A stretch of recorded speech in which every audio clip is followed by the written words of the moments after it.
What is up, guys? Welcome back to my channel. It's your girl Nikki. If you are new, I do everything on business, lifestyle, fashion in Atlanta. So today I am back with yet another RBT edition video. I had a few different people inbox me on Instagram to ask me this question, and that is how to actually find a job in the RBT field here in Atlanta. So I'm going to talk about that today just to give you guys some pointers.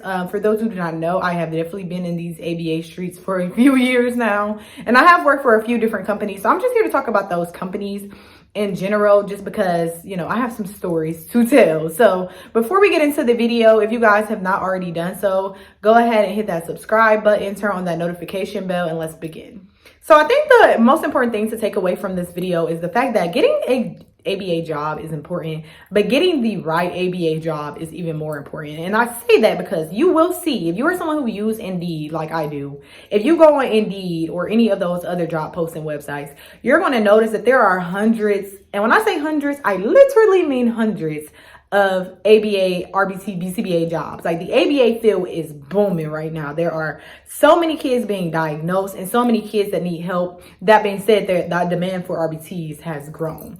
In Georgia, you are going to see that there are plenty of home-based clinics, clinical settings, just everything that you can think of. And they are all available, basically being handed to you right now. But one thing that you have to remember is that you are not always promised hours when you are working in ABA. So, for example, if you are given a kid and that kid is always sick or may have other, physical diagnoses that may prevent them from coming every day, that might stand in the way. There may be cases that are only available for 4 hours throughout the day, giving you only 20 hours a week. There may be cases that your company might thought were available that are not available. And there are so many reasons as to why, you may be shorted in hours. So that's just something that's important to look for. When you're looking for a job in the ABA field, make sure that you find something that is full-time. You know what I mean? We are grown out here. Like, if you can work part-time, I applaud you. And that's great that you're blessed enough to be able to do that. But most people are looking for full-time positions. So when you are applying for ABA jobs, it's important to remember and to ask questions when you are seeking employment. So ask the job, during the interview, or read online at the reviews to make sure that people are getting those full hours, because nobody's living off of 15 hours a week anymore. You want to make sure that you have something that is stable. That way you're not just in and out of work with these kids. So that being said, I think that it's important to remember the fact that you just can't just take anything that's handed to you, because a lot of ABA jobs, they will hand you the job. Like, hey, I need a case. This kid wants to start in home on Monday. It is now Thursday. You're hired. Just come over the weekend and fill out your paperwork. Though that sounds great, and though the pay sounds great, that you just be wary of the fact that that is not something that is promised. And that is the same when it comes into the clinic setting. I work in clinic right now, and though my kid shows up every day, she's consistent. There are kids that call out all the time, maybe like for a full week, and that's literally 40 hours off of your paycheck that you're not going to be able to get, because these kids, obviously they can't help it. It's not their fault, but because these kids are getting sick. So just be careful of that. You know what I mean? Pick a company that is actually going to give you those stable hours, the hours that you need, the hours that you deserve, the hours that you especially need if you are trying to get BCBA certified. So that is something that is really important to remember. Another thing that you want to remember when you are looking for a job in the ABA field is you want to work for a company that actually has supportive BCBAs. I feel like that should have been the first thing I talked about, but I feel like who your BCBAs are in the ABA field has everything to do with your success, because you have to think about it. BCBAs, they oversee everything. So they're supervising, make sure that they're actually supervising you, and that they're checking in to make sure that the program is going steady, so that you don't have these behaviors that you have no idea how to control. So I know personally for me, I have worked for a few companies to where it's like, I like the kids and the clinic is okay, but my BCBA is just non-existent. Like, they're never there, or they're never supervising me, or my kid is tantruming and they're nowhere to be found. So picking a field where the BCBA is actually supportive is extremely important. That is going to be your support system, the person that you go to when you have all the questions in the world. So you want to be able to count on them. So pay attention to that. You know what I mean? I know that most times when you are in an interview, it is with the clinical director or the BCBA. Just make sure you just ask questions like that. Like, so how many BCBAs are here? Or, you know, how long has that BCBA been certified for?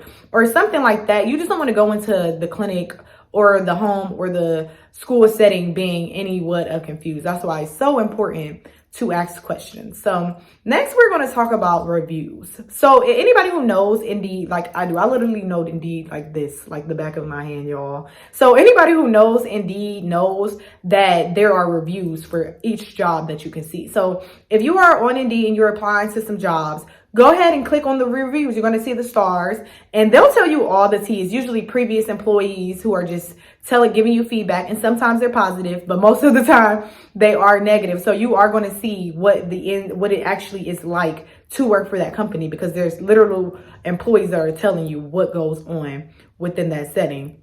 So pay attention to those. I know myself, I found that helpful. Like I would be like, oh, I'm about to apply to this job, but first let me look at the reviews. And then I'll look at the reviews and they just spill all the tea. The BCBAs are fighting with the RBTs and this beef and drama. Nobody wants to pull up with that. So do your research and actually make sure that you look into that. Another way that I research jobs is I'll actually Google like the company, like, so I'll Google like the name of the clinic, and then I'll look and see what the parents have to say as well, because I feel like if there are parents, there's always issues with the parents, then there may be some kind of disconnect within the job itself. You have to remember the fact that these are people that you're going to see, especially if you're working in clinic. These are people that you are going to see all the time. You want to make sure that the coworkers are getting along and that the setting is as peaceful as possible within your work and your coworkers, because you already have enough going on as an RBT with kids and screaming and yelling. The last thing you need to be in is a part of any work drama. That's just so old news. So make sure that you look into that, because believe it or not, I've worked in clinics before and it'd be like so much drama. Like two people don't like each other, or somebody sleeping with somebody's man, and it's just a bunch of drama that you just want to avoid kind of getting yourself into. Another thing that is important to look at is pay. I'm not going to say the only reason, but most of the reason why we get out of bed in the morning and go to our work is because we're getting paid. If we weren't getting paid, then who's to say we would even be there? But I know me, I mean, I do it for other reasons, but I'm just saying, like, you need to get paid. So that's a pretty big part of that. So when you are looking, make sure that you are looking at a job that is going to pay you what you deserve. Because one thing that is for sure, if you walk into a clinic or a home-based setting or a school setting job, whatever it is, one thing that is for sure is they are going to lowball you and try to pay you as least as possible. So know your worth. Look at these jobs. I would say an RBT in Georgia should not be making any less than $20 an hour. And that's just me just being honest. I feel like $18, $19 an hour is just not enough to deal with the things that we have to experience, all the behaviors that we have to go through. So it's important to just don't lowball yourself. Like, shoot for the stars. And there may be people around you who have never made $18 or $19 before. They may tell you like, that's good, accept it, but don't, because there are so many jobs out there in the ABA field that are willing to pay you more and that can pay you more. So get it how you can get it and get as much as you can, because like I said, the job is not easy whatsoever. Okay, so last but not least, we are going to talk about getting a job that is actually near you. I talk about this all the time in my other videos. Please check them out. But I talk about that all the time in my other videos. Your commute is going to make or break your day. Like, if you have a commute that it is 45 minutes away, in Georgia time, that is an hour and 25 minutes. So when you are looking for a job, find something that is realistically able for you to commute. Like, you want to be able to commute to this job in a nice time frame without having to sit in traffic. Imagine this. Your days consisted of you just sitting in traffic for all morning. You get off of work and then you literally don't get home until 2 hours after you get off. That's like your entire day. So just try to cut your time in half, because like I said, the job is stressful. So you want to be able to have as much downtime and as much relaxation time as you can get, because that's just how it is. You know what I mean? Always have time for yourself. I think that is so important. As ABA therapists, I feel like people don't ever, take out, they never really take into consideration the jobs that we do. So it's important to just always give yourself the perfect amount of personal care time. So hopefully I helped someone out there. I did try to make this video nice and short. I didn't want to get too deep into it just because I do want to do different parts. Your girl got to save some content.